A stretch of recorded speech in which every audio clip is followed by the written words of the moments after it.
Ready? We can. Yeah, I'm ready to rock and roll, please.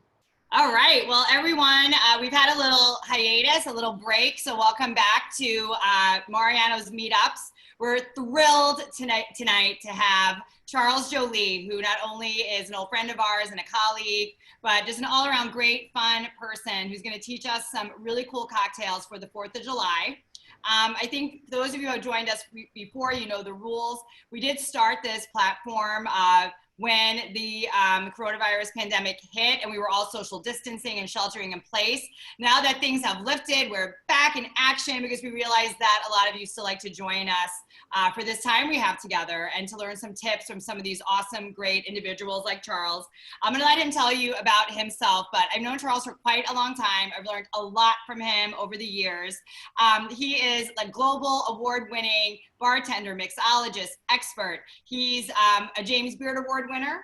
He has been involved with, I mean, he has such a long list of amazing things that he's accomplished. I almost want to like print it tomorrow so everyone can see. But he's been involved with the Emmy Awards, the Academy Awards, the Grammys, helping, develop cocktail programs for those big events. So we're lucky to have him. He owns Craft House Cocktails, which we actually sell in the stores. And he also founded Fortessa Barware, which is a great line of cocktail tools. If you're in the market, I would definitely check it out. But I will let Charles take it away with the two great brands he's going to work with tonight and the cocktails he's going to make. Cool. Thank you so much, Amanda. Thanks for having me. Thank you all for joining and spending a little happy hour with us. We're going to have a couple of learn tips and tricks and techniques. I encourage you to type any questions, and the team will shoot it over me as we go on towards the end.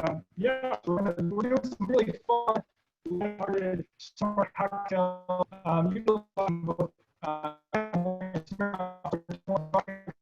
and one rum cocktail. And we'll talk a little bit more about those as we get into the drinks. And the beauty of these drinks is that we really can take these techniques, these ratios, and have in the fridge for your next trip to the grocery store, the produce or fruit or herbs, all sorts of modifications that we can make to all of these cocktails.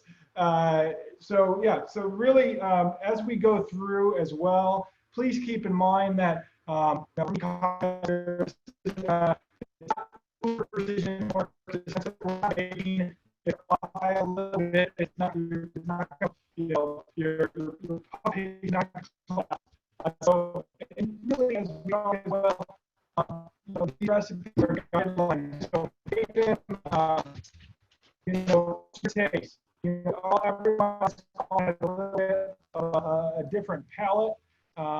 Some of us like a little sweeter, some like it a little bit more tart. Some of us like an extra little extra food. Mix that to your taste. Charles, I'm going to interrupt you for 1 second because you were sounding awesome, but we are getting a little bit of delay and feedback. So I don't know if you can turn some Wi-Fi, other things in your house. Oh, you were sounding perfect, but all of a sudden. Okay, hang on 1 sec. Okay. I don't know. I'm not an expert, but that might be what it is. Was everyone else having a hard time like hearing part of it? Okay, just checking. All right, so let me know how it's sounding and feel free to stopping at all.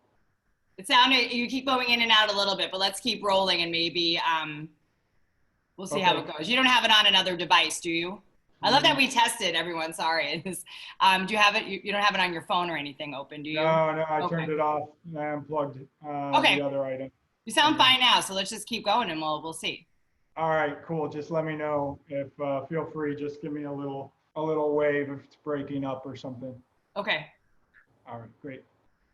So the first cocktail that we're going to build is with the Smirnoff Red, White, and Berry.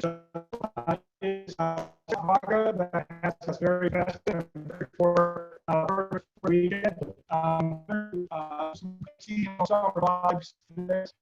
Berry flavors that are highlighted. Some of those are here.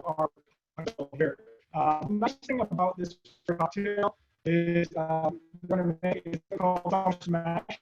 And the Smash is style similar to a julep. So very, very, and the cool thing about it is that it gets built right in the plastic building it in. So now,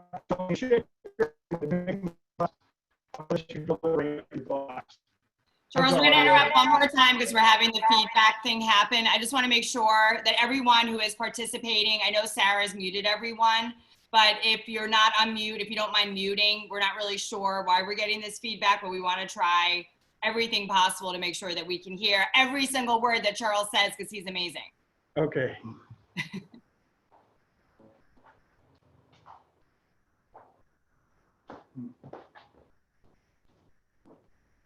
There should be no. Nope, it's still doing it. Okay. What if I drop off and join back in? Do you think that would work, Sarah? Yes, or refresh. Maybe sign back in and see what happens. Okay. Sorry. All right. That's all right. I'll tell jokes while you're. You can just do your best karaoke.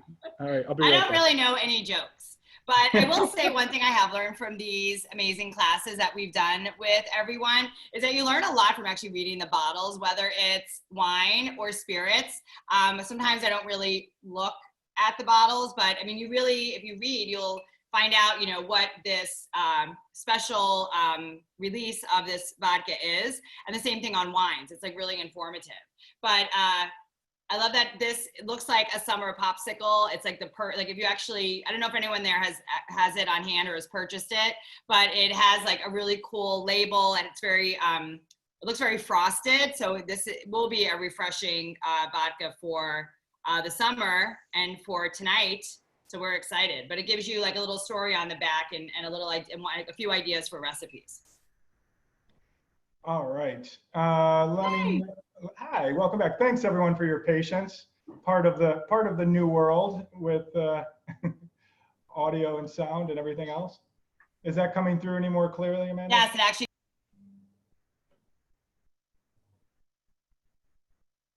Okay, awesome. All right, so let's jump into this. I was saying about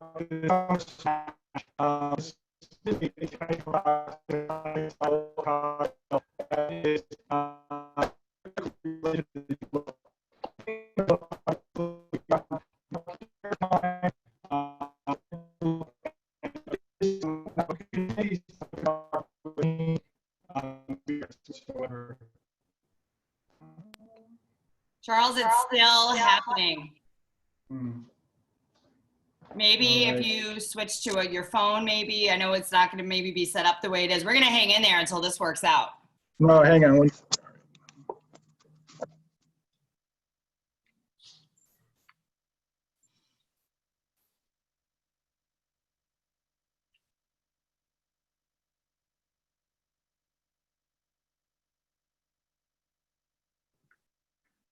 All right. Let me see if this has it all. How's that? I mean, it's good now. Better? Okay. Yeah. All right.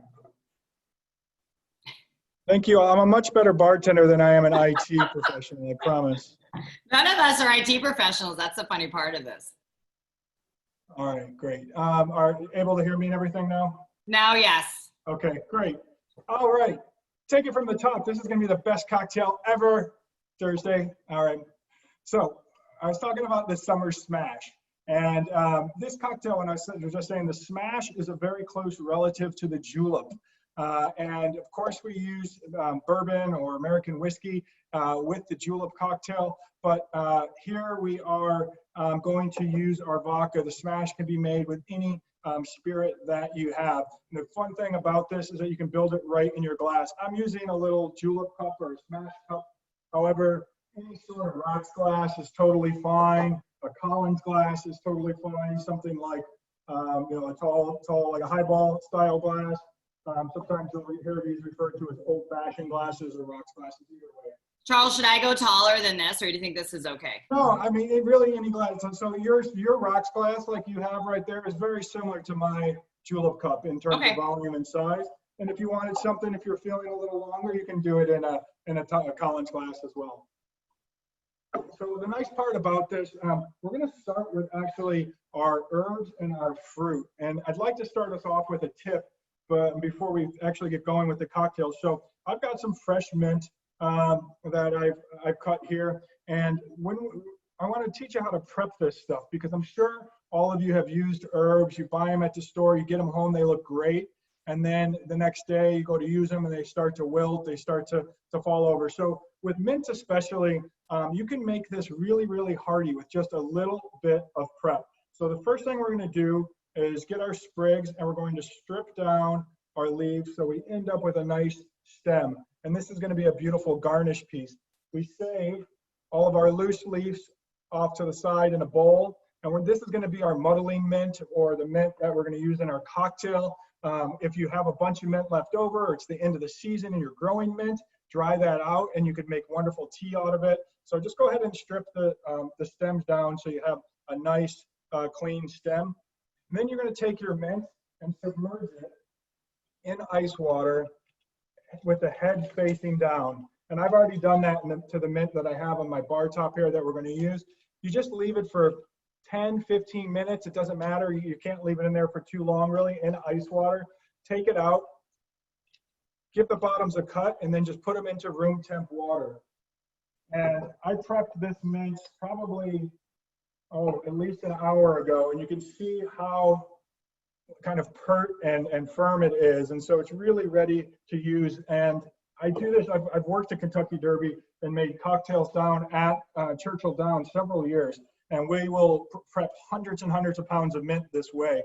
I've forgotten a little cup of it on a shelf in our prep room and came back 2 days later and it still looked really, really great. It was incredible. So just a good tip to keep your herbs looking fresh, because you want it's there for the aroma, but we also taste with our eyes. So we want our cocktails to look great.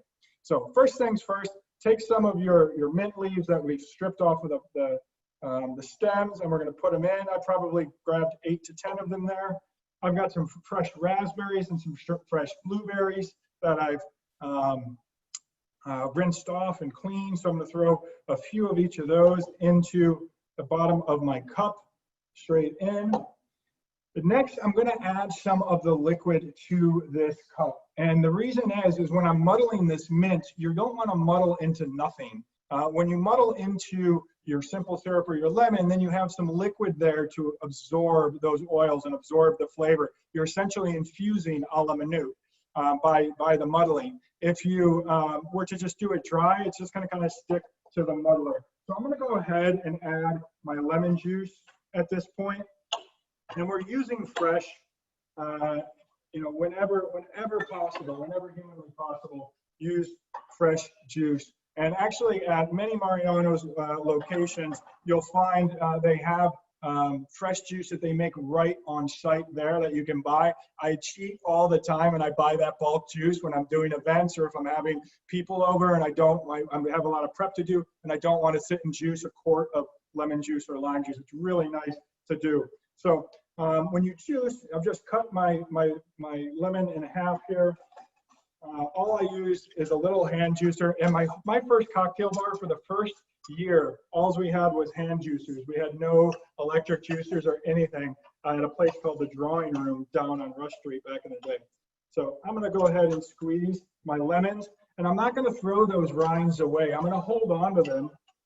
And at very least, if I don't use them to infuse into some sugar or into some oil or in some other purpose, at very, very least, I'm not going to throw them in the trash. I'm going to use them to clean my garbage disposal. So just, something like as something that's, doesn't need to go into the trash. There's little uses for everything.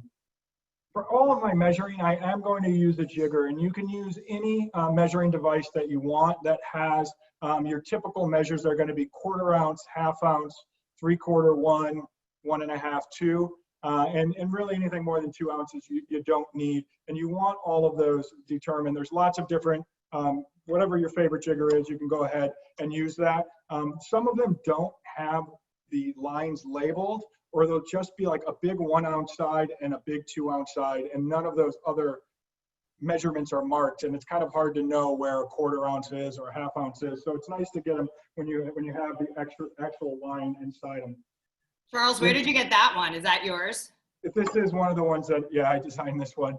This is one of the Fortessa ones. But I think that's actually, you know, for us, we've learned so much with all these mixology classes, and a lot of my jiggers aren't labeled or marked. Like I actually had to, you know, get a measuring cup to know, but I love that because some of them don't even go down to the 1/4 ounce. So that's the majority don't, and it's always been really strange to me.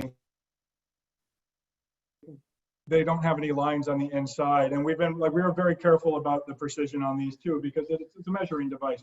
So you may have noticed I strained my lemon juice through just a fine strainer, like a tea strainer as well. For lemon juice or orange juice or grapefruit juice, use a strainer like that to get the pulp out. You do not need to do it for lime juice. Lime juice doesn't kick out the seeds. It doesn't get super pulpy when you're using it. So I'm going to go ahead and put that ounce of lemon juice in. And then I'm going to put my simple syrup in as well, at 3/4 of an ounce. And again, this is your cocktail. So, you know, make it to your taste. And if you take a sip of it and you end up liking, you feel like you want it a little more tart or a little more sweet, whatever, it's your drink or your guest's drink or your family member's drink. You know, go ahead and tweak this to your taste. That simple syrup I made is just a 1-to-1 ratio of sugar to water. And you just dissolve that sugar in equal parts hot water. And I always just keep a little container of that in the fridge, and then I'm ready to go. So let's go ahead and muddle our cocktail at this point. And when I'm doing a smash or I'm doing a julep, I'm not getting in there and demolishing everything inside of the cup, especially with the mint. If you're making a mint julep or any other kind of cocktail like this, you don't want to shred the mint. You really just want to gently press it to release the oils. When you start to tear the mint up, it gets kind of a vegetal cut lawn aroma and flavor to it. It gets a little bit dull. This keeps the mint really bright and sweet. And plus, when you shred it up and you're sipping through your straw or whatnot, you get all those little bits, and it's just not that fun. I'm going to add, now that I've got it muddled up, I'm going to add half the measure of my Smirnoff red, white, and berry here. And I didn't want to add the whole thing because as I add the ice, I'm going to top in the rest of it. So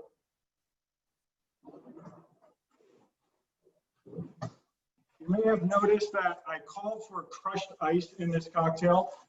You don't have to, of course, use crushed ice, but it is really nice in the summer drink, and it'll really just kind of frosts up the glass. It just makes a lovely drink. And you notice the fact that we're not shaking this cocktail to dilute it or chill it, that crushed ice is going to melt a little quicker. It's going to add that dilution pretty quickly into the drink, and it's going to keep it very cold as well. Making crushed ice at home is super, super easy. All you need is like a linen napkin, something that's lint free. You don't want like a terry cloth or whatnot. And you take your linen napkin,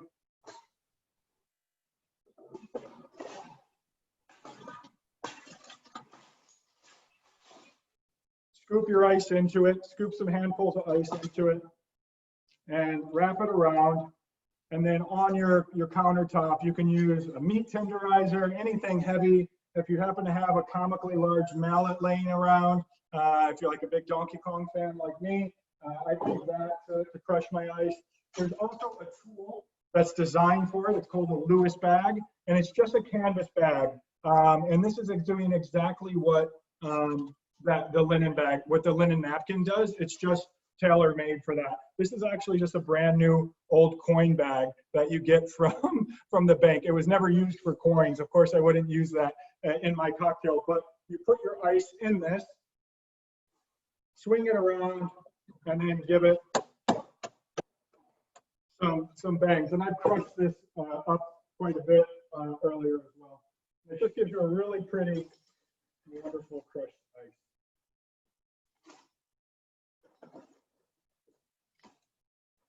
So I'm going to fill that up a bit, start to work around my ingredients, giving it a little stir, and then I'm going to add in the rest of my vodka. And you're really like what we're using here, super simple: citrus, a little like what we're using here, super simple: citrus, a little bit of sweetener, our Smirnoff, and then using the blueberries and the raspberries and the mint. It's just going to bring the flavors that are already in the vodka and kind of bring them to the forefront. The nice thing, and why we use this linen bag as well, is as you smash your ice, the linen naturally absorbs any of the water that's melting, so it keeps your ice nice and dry as well, which is key, so we don't have a watered down, watery mess. There's a second type of strainer. A lot of you may have a cocktail set at home, and you have a strainer like this with the spring. This is known as a Hawthorne strainer. We're going to use that for our second cocktail. But there's another type of strainer that you may see at a bar. It looks like this. It's called a julep strainer. And people use this when they stir drinks. Also, its original use was to go into the julep cups thusly and to hold the ice back from the glass. Because when the julep was popular in the late 19th century, people didn't go to the dentist, nor was the dental medicine where it is today. And so people's gums were very, very sensitive. So they couldn't have ice hitting your teeth. And so this would hold back the ice away from the drinker's teeth. I love it because if you look in old classic cocktail books, they always have it, and they've left it in there, and it's just a beautiful classic presentation. I've got my little reusable straw here that I'm going to poke in right next to it. And then I'm going to grab a couple of my sprigs of mint that I've had and prepped and shocked and had in my my room temp water there, and they're just perfectly standing up straight. Before I put them in, I give them a little pat on my hand, and it really starts to release the oils and the aromas that come out here. And I put these right next to my straw. And that's so when myself or my guest picks up the straw and it takes a sip, the mint is right by my nose. And so you're getting that aromatic as you're sipping, and the flavors are coming across your tongue, the aromas are coming through your nose, and the two combine to make this really beautiful flavor experience. Oh man, that's really good. This is one of those dangerous cocktails. Super easy to make, right? So we're doing the foundation of really the basics of these cocktails: spirit, sweetener, and citrus combined, and then we've modified it and added our own little twist to it with some fresh berries and a little bit of mint that are going to enhance the Smirnoff red, white, and berry. Wow, this is delicious. And it's also beautiful and festive for the holiday. This is, my mint doesn't look as good as yours, Charles, obviously. No, but yours looks beautiful. I love that it's in the clear glass because you can really see when you muddle the blueberry and the raspberry with it, it looks gorgeous. It tastes like a lemonade, like a berry lemonade. It's delicious. Yeah. I know. There's 2 ounces of vodka in here. Holy you know what? I didn't put the second ounce in. I should do that. I only put 1. Thanks for the reminder. Let's see. That's totally up to you. You'll fill up the glass a little more, actually. All right. Cool. So the next cocktail we're going to make is a shaken cocktail variation with our Captain Morgan Orange Vanilla Twist, which is also an awesome seasonal. Just really, again, fun, lighthearted, easy drinking for this, this time of year. It is sweltering outside, as you all know today. So this is like going to be a perfect porch sipper. I'm going to fire up the barbecue tonight, and this is going to be perfect out on the patio. So this cocktail we're going to build into our cocktail shaker. It's our Spice Trader Sour. It's really a variation on the classic daiquiri, and the daiquiri gets beat up quite a bit. It's one of those cocktails that has a really bad, misconceptions around it, because so many of the daiquiris, we hear it and it's like we think of a cruise ship slushy machine or something like that, and they've been these cloying, not very well made cocktails. But a classic daiquiri is just rum, lime, and enough sugar to make it so it's not super acidic, and it's a thing of beauty, especially when we're using a really nice rum. Here we're going to play off of the orange and vanilla flavors in this Captain Morgan twist, and create something in this spiced sour category. Really Really, really lovely. And the nice thing about this, this ratio will get you through if you are a vodka drinker and you wanted to do that with the Smirnoff instead of the Captain Morgans. You can use these exact same proportions, and they're going to work just fine and give you a pretty balanced drink. Of course, like I said, it's personal. So wherever you are at, if you taste it and you're like, oh, too tart, too sweet, whatever, you know where you're at in terms of adjusting it. So there's a couple types of cocktail shakers, just to talk about those real quickly. The type of shaker that almost all professional bartenders are going to use is this two-piece shaker. It's a small tin and a large tin. This is known as a Boston shaker or a two-piece. Sometimes you have a big tin and glass on top. That's totally fine as well. It's just preference. The tins are kind of nice. Obviously, there's nothing to break if you're traveling with it or whatnot.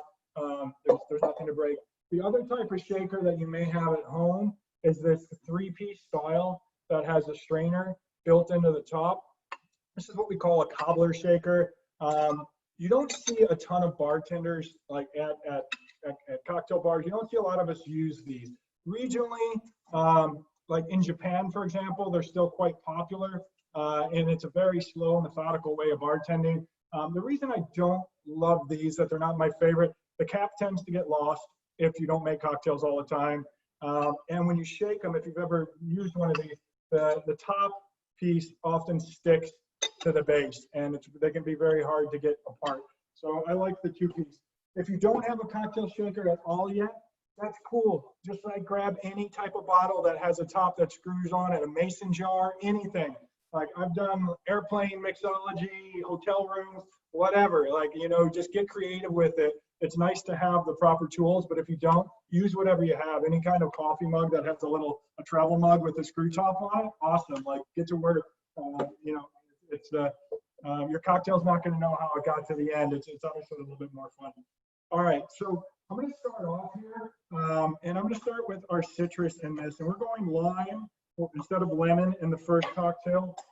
Now, lime and lemon are, of course, naturally they have quite a bit different flavor, but their acidity is very similar. So you can substitute lime and lemon across cocktails, and they're almost always going to work out just fine. In a lot of tiki drinks, you'll see lime and lemon combined together as well. It just adds a little bit more complexity of flavor. That's fine. Something like orange juice or grapefruit juice, you cannot sub out one-to-one against a lime or lemon if you don't have it. They don't have enough acidity to carry the cocktail, and so the drink will be flat.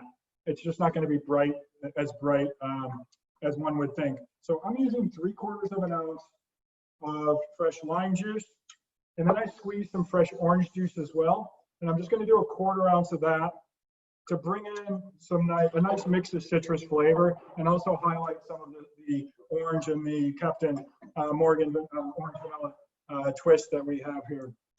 The next thing I did was make some vanilla sugar in the same way that we made our simple syrup, a 1-to-1 syrup, but I made a vanilla sugar, and this is something that's very easy to do. It also, you know, takes care of some waste. So it utilizes a product that we would otherwise throw away to make something new. And all I did was took a vanilla bean, and I know a lot of people have been baking and trying new skills at home. It seems like everybody has made banana bread and whatever else at home. I've definitely done some baking at home and tried some new skills, whether it's cocktail making. So if you have, you have a vanilla bean, you typically split this open with a knife and you scoop out all the seeds, and then you use those and whatever application you're working in. And then the husk gets tossed out, but there's so much flavor left here. All you do is take a Tupperware or plastic container full of sugar and take the emptied husk, bury it in the sugar, put a lid on it. 2-3 days later, it infuses with all of that amazing aroma and flavor. So good in your morning coffee, good for baking, anything else that you're doing, or in our case, making delicious cocktails. It works out really, really wonderfully. And again, we're not wasting it. Like that particular it's a pricey ingredient, so making it stretch a little bit is really kind of nice. You can also do it with some vanilla extract if you wanted to. If you have that at home and you just wanted to whip up a little bit, a very, very small amount, a little bit goes a long way. Now, if you notice for both of my cocktails, the booze is the last thing I'm putting into either the cocktail shaker or our glass. That is because if we make a mistake on our way, and I'm like, oh no, I accidentally put twice as much sugar in this cocktail, it's ruined. All I'm dumping out is sugar water. I'm not dumping out delicious, delicious booze. So I always finish with the alcohol in case anything gets mixed up along the way. So I'm gonna go ahead and take my Captain Morgan orange vanilla here and 2 ounces of that. And this is a great ratio, one that I found that will appease most people's palates. 2 ounces of our base spirit, whatever that may be, 1 ounce of your citrus, your lemon or your lime, or in this case, a lime and orange blend, and 3/4 of an ounce of simple syrup that you make. It's a pretty good base of baseline, in my opinion. And at this point, you could even take a straw or a bar spoon or whatever and taste it right from your tin and see if the balance is where you like it. And you can adjust it before we even start to shake this cocktail. I'm going to go ahead and for my cocktail glass, I'm going to use a coupe. So this is very similar to what we would may consider a martini glass.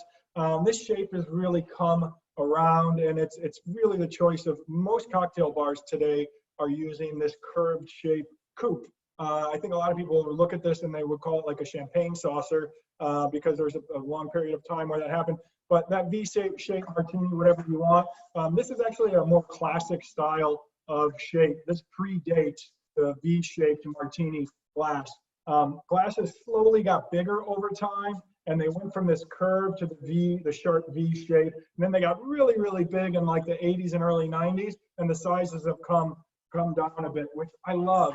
I like a glass around a 10-ounce glass is great. 10, 10 and a half, 11-ounce glass is fantastic. I'd rather have 2 cocktails freshly made that are still cold and properly diluted and just have a second one as opposed to one enormous one that ends up being a watered down, soupy, tepid mess at the end of it. And I've always tried to do that at our bars as well, making cocktails that are priced at the right price point. So you can have 2 as opposed to having one gigantic one that just tastes like crap afterwards after a little bit.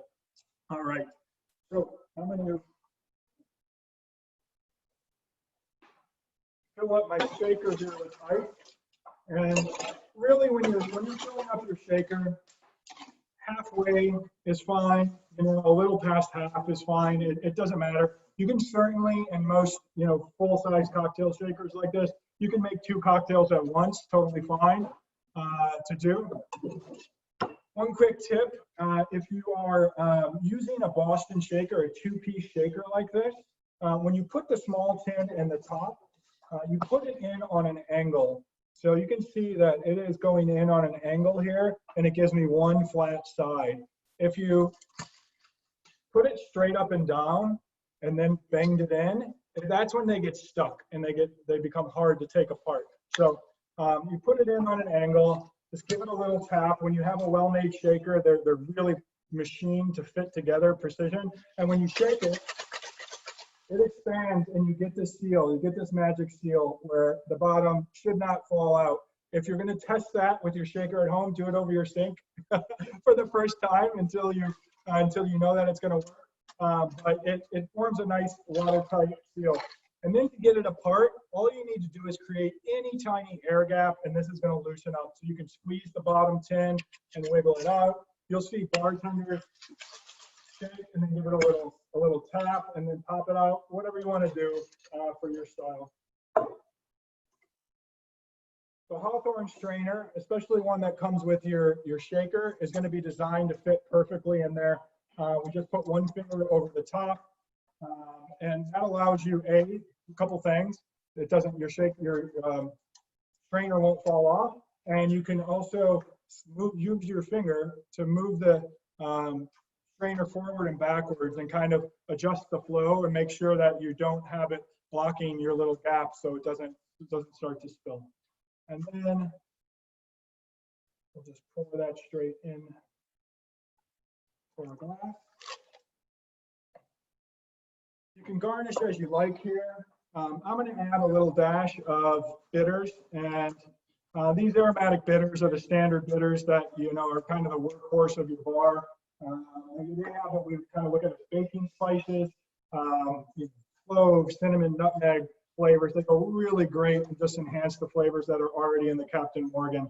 Now you can garnish however you want: lime twist, lemon twist, whatever you want. I'm going to do a little orange twist to play off this orange vanilla flavor, and I'm using a channel knife.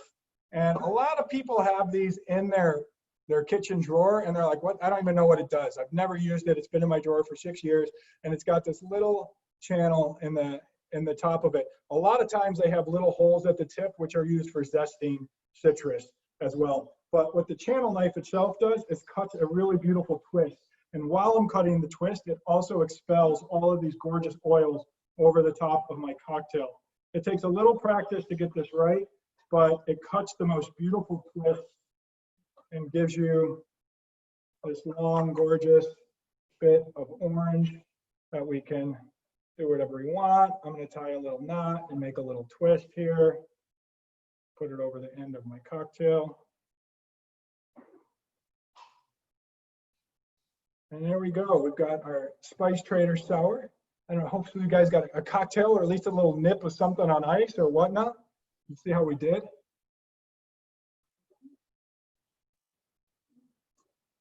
Oh yeah, that's sensible. I'm going to keep that one for myself as I prep dinner this evening. Amanda, how'd yours come out? Mine is so delicious. I love both because they're very refreshing, especially for the weather we're in and for the weekend coming up. So Charles, really great job with the recipes. They're awesome. Thank you, thank you. And they're just flexible. Like, this is not a one and done with these recipes. They, like, whatever produce you have at home, toss in there. Don't sweat it. If you don't have blueberries and raspberries and you have strawberries, awesome. If you have strawberries in the garden, even, awesome, great. Like, if they just, because they just may have come up in the last couple of weeks, great. It's a lot of times this time of year too, you go to the store and you'll see little areas and they'll have fresh plants that'll come in at certain times of the year. And that's always great to put a mint plant early in the season and put it on your patio or in the, wherever, and have those herbs coming in fresh all year round, or all season round. And those are perennial, so they'll come back the next year too, which is great. A lot of those herbs are. I know we have some questions coming through. I have a few questions too. So with the bitters, would you use like an Angostura, or what about these old-fashioned aromatic bitters? Yep. So what you have in your hands is from Fee Brothers, and then I was using Angostura. Okay. So they're both aromatic bitters, just from different companies, and both of those are going to work great. This one smells so much different. I haven't used this one in a while. It has definitely more like spice flavor. I thought it might be better with this. Yeah, they are. So they're meant to be used in the same way, but yeah, they're from different companies, so their flavor intensity is a little bit different. Yeah. And those are the workhorse bitters. If you're going to have one type of bitters at your home bar as you build your home bar, an aromatic bitter is the place to start. I have tons of them on my back bar here. This actually, all the little things on this bottom shelf are all bitters on this part of the bar. And I probably got 10 different brands, but like the Workhorse Angostura is great, and you can get it at the store there. It's really the workhorse. And then you can start to look at all of the more nerdy brands. I've got stuff from all over. I got and it's great. I bake with those bitters. I made some like peanut butter molasses cookies the other day, and I threw some of those aromatic bitters in, and it was really wonderful. It was like a little spice blend, really highly concentrated as well. It's delicious. Karen would like to know about the rum. Is it a very sweet rum? I mean, I really didn't get a strong rum flavor. It's a very smooth. Yeah. So you've got the it's not. I wouldn't say it's not. So there's a misconception around rum. I'm going to have a little bit of this neat. Rum is made from sugarcane by definition. But once you distill it, there's sugar content on the tail end of that is the same as a vodka or anything else. When you're like, this is a flavored rum, and it's meant to be, to a sipper, you can throw this in with, a soda or a just sparkling water or juice or anything like that, and it's going to work just fine. So it has a tiny bit more sweetness in it, but it's not sweet or cloying in any way. Yeah, it's not a liqueur, and you can adjust for that. If you're making a cocktail, then pull back on your simple syrup just a little bit. If your cocktail is a little bit sweet, just dial back your simple syrup and make customize that to your own taste. And that's the beauty of and the importance of using a jigger and measuring when you're making a cocktail, and the next time you go back, keep a little notebook, and it's cool. Like you go back the next time and you remember, I like this recipe, but I liked it with 1.25 ounces of lime juice, or I liked it with 3 ounces of Smirnoff, whatever it might be. It's up to you, but it is. But you just, I'm guilty of it all the time. I grew up with my grandmother, and when I learned to cook with her, and I always try to learn her recipes, and she's like, "Oh yeah," she's like, "This much." I'm like, "Graham, like I can't." She didn't write anything down for decades, like nobody in that generation did. So it's a good habit to do, so you remember when you come back the next time. My pro tip from today is that the smash definitely tasted better with the 2 ounces of Smirnoff in it. And that smash may be a little intense at first, because remember, we haven't diluted it at all in that glass. We haven't shaken it. And when you shake a cocktail, you're adding probably 30% dilution to that drink. Like when we shook that second cocktail, if you measured the ingredients that went into the shaker, shook it with ice, like 30% more volume on the back end. But that being said, if I'm sitting on the back porch with that glass and I had crushed ice, in 10 minutes, it's going to be at the perfect level. So it's just not, as opposed to it getting washed out and watered down in 10 minutes, it's going to be kind of just open up and evolve in the glass, which is nice. Dan had a few questions. One was when you put the husk in the sugar, which I did, we talked about this yesterday, so I did do that. It definitely changes the flavor of the sugar. Like you really should use this for baking or something that requires that vanilla flavor. Yeah, it's going to get, depending on how much sugar, usually like a couple cups of sugar. And eventually that husk is going to be brittle, and you're going to see all of that moisture has been pulled out into the sugar, which you want. And that means all that flavor has been absorbed by the sugar. Yeah, it's gonna taste like vanilla. It's gonna taste like delicious natural vanilla too, like from that great bean that you got. So it's gonna be like, again, like I say, in the morning for my coffee or whatever, like a tiny spoonful of that. And I feel like vanilla is not sweet in and of itself, but it has perceived sweetness. We associate the flavor of vanilla with sweet because it's so often in confected goods or desserts or ice cream. So simply by having the flavor of vanilla, it kind of tricks our brain into it tasting sweet without it actually adding more sugar into it, which is kind of nice. So you can probably get away with using a hair less sugar that way as well. The beautiful thing is, though, about these cocktails, when you make a cocktail fresh, a cocktail with 1/2 ounce, 3/4 of an ounce of simple syrup and 1 ounce of citrus and a couple ounces of booze, really you're looking at a drink that's in the low hundreds, like 120, 130 calories. And this is something that I found out through making my own bottle cocktails. Like we had everything run through and to see what the actual calories were in those, and we were surprised, like very pleasantly surprised to see how low calorically it actually landed, which is really nice. It's not like you're getting a frappuccino with 1,100 calories and you don't realize that you've done that before 11 a.m. That's great. That means we could drink more this holiday weekend.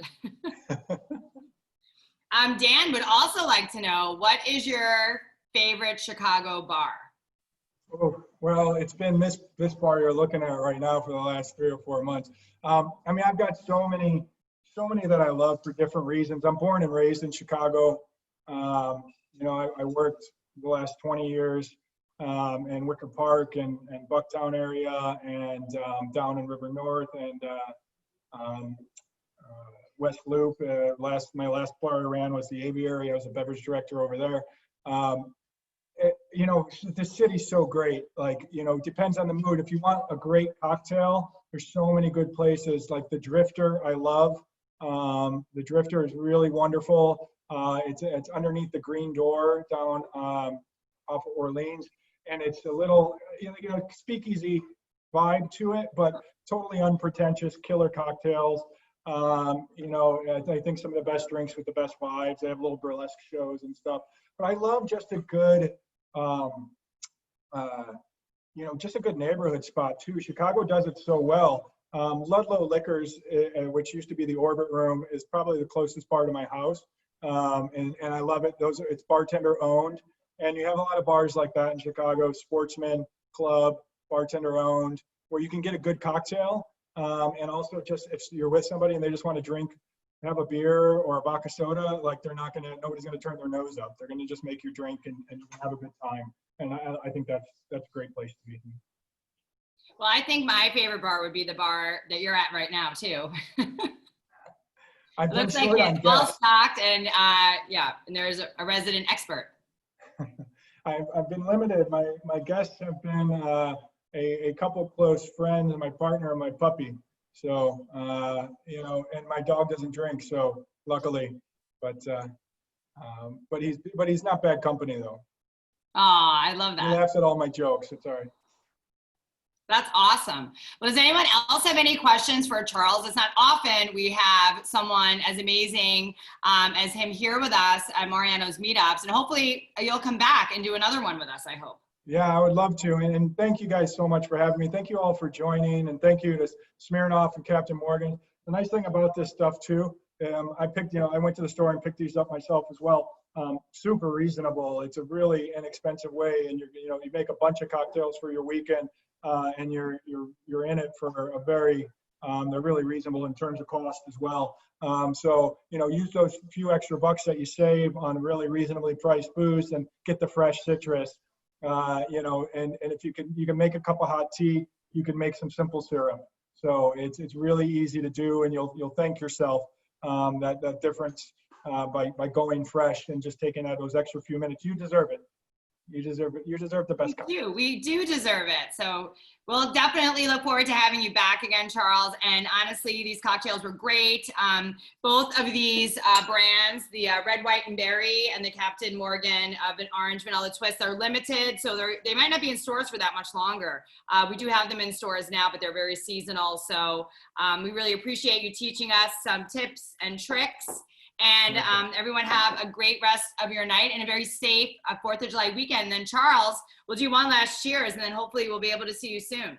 All right. Cheers, everyone. Have a beautiful holiday weekend and take care. And get out there and support your local bars and restaurants that are slowly reopened responsibly. And happy 4th. Thank you. You too.